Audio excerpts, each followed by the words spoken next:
Gel plates or jelly plates are so much fun to use, or at least they should be. I was so excited to get this one out of its box and start using it, but the problems started right away.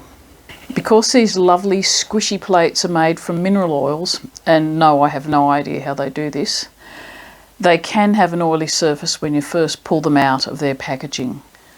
This weird bubbling pattern on your gel plate is called lacing, or I often call it bubbles.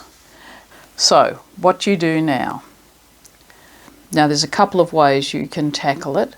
If you want to use your plate straight away, then what I suggest is that before you start printing, take your plate and wash it in some warm water with a little bit of mild dishwashing detergent, nothing harsh, and then dry it with a cloth or paper towel that's not going to leave too much lint on the surface. And hopefully that will take off any excess oil on the surface. There are also a couple of other things that might have an impact on your plate, particularly when you're using fabric paints. I've had a look at some of the manufacturers' frequently asked questions, and some of them point out that sometimes the fabric paints, particularly ones developed for silks, and in my experience, the ones that are also designed for lightweight fabric, some of those paints can actually cause a similar issue. Just because of the way those fabric paints are formulated can also cause a similar problem. So again, the same thing would be to wash your plate, take off that fabric paint, and maybe try something a bit different.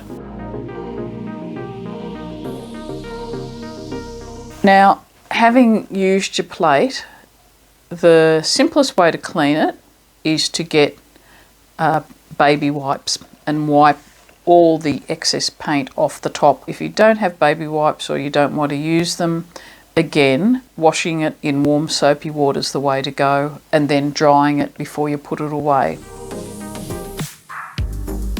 Now, instead of putting it away straight into that plastic clamshell packaging that it came in, what the manufacturers suggest is that you actually put it, depending on the size of your plate, between a couple of pieces of photocopy paper cut to the size of your plate, or in the case of these bigger plates like the one I've got here, put it with some similar sort of paper. I've just got this craft paper, which is I've cut to size. And what that will do is that will actually sop up any excess oil, and it should mean that when you go to use your plate the next time, you're not going to have that funny sort of oily patch effect where the paint literally pulls away from the surface of the jelly plate. And one last thing, once you've put your jelly plate back in its box,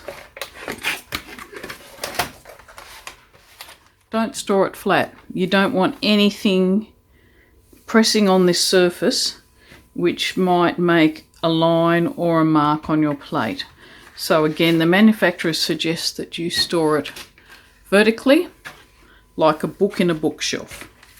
So hopefully that will make sure that you have a jelly plate in excellent condition for as long as you want to play with it. I hope that's helped. If you've got any other problems, please leave me a comment in the notes below and I'll get back to you as soon as I can. Thanks very much for being here. Bye.